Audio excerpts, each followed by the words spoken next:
7 দশকের অপেক্ষার অবসান ঘটিয়ে অবশেষে রংপুরের পীরগঞ্জে চলছে দেশের প্রথম লৌহ খনির অনুসন্ধান।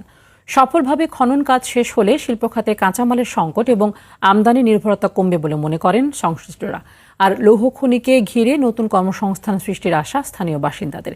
রংপুর সংবাদদাতার পাঠানো তথ্য ও চিত্রে আরও জানাচ্ছেন আবরার মাহি। 1956 সালে তৎকালীন পাকিস্তান সরকারের খনিজ সম্পদ বিভাগ প্রথমবারের মতো লৌহ আকরের সন্ধান পায় রংপুর পীরগঞ্জের সানেরহাট এবং মিঠিপুরের ছোট পাহাড়পুর ও কুতুবপুর গ্রামের ভেলাবাড়ি পাথার এলাকায়। নানান জটিলতা ও অবহেলায় 7 দশক পার হবার পর গত শনিবার খনিটির আনুষ্ঠানিক অনুসন্ধান শুরু করে বাংলাদেশ ভূতাত্ত্বিক জরিপ অধিদপ্তর জিএসপি।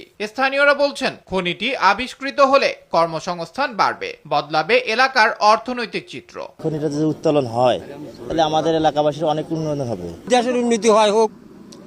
কি খনি আছে না দেখি আমরাও বুঝি।